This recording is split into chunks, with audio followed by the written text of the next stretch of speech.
as well. Topic of the day, Gary Abely.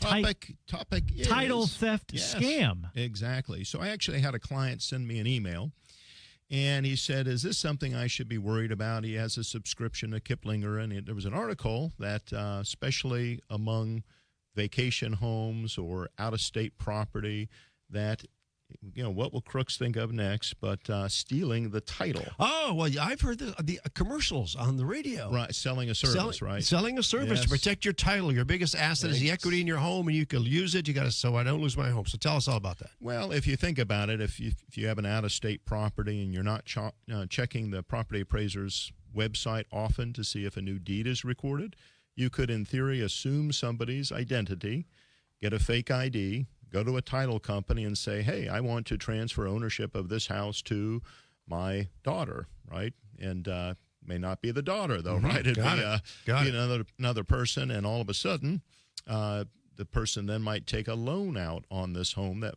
was free and clear, right? And all of a sudden, you have an encumbrance on your property. So I recommend, I don't know that the subscription services are necessary. In Orange, Osceola, Seminole County, you can go to the property appraiser's office. You can look at the deeds recorded on your property, and I would just check that periodically. Wouldn't hurt to check it every so often. Right. The other thing that's, I think, a good idea is, ironically, I had you get these little advertisements. While you're on that, let's back up there. All right.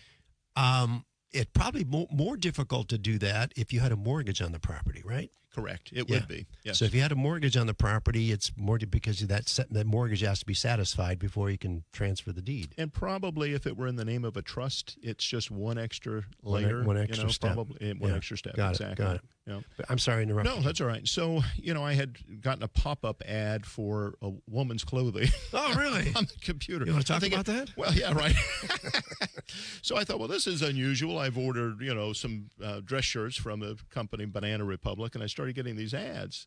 And lo and behold, I looked at the next statement, and, I don't normally have a credit card for that, but it was like 20% off if you get your credit card. I said, what the heck, I'll go ahead and get it and then cancel it later.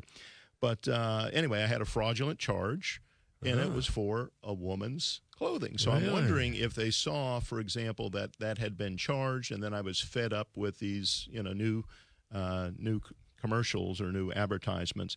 And so the moral of that story is if you get something in your mail and it looks odd, like it's from a bank, we're accustomed just to ripping up stuff that we don't think that we think is garbage. But what if that is a payment book for a new mortgage? Yeah. So I think we do have to check our junk mail a little more carefully, just in light of this title theft possibility. It is crazy. Absolutely crazy. Yep. Do you share an account with your wife or in a device like your iPad? You laugh, but that's it. I mean, she starts searching through these sites, and then you get on that, and all those ads are going to come back. That's what happens to you? It does. Yeah. Kyle? Oh, yeah, no. Been there, done that? We have the iPad. It's on the couch. Yeah. Oh. And 2 days later, I'll get Amazon ads for stuff I knew she was shopping for 2 days ago. That'll do it. Because it's all on the same device. These separate iPads. It keeps the marriage happy. Yeah. There you go. or I just don't care about the ads I'm being sent. Well, unfortunately, to Google and Amazon. There you go. But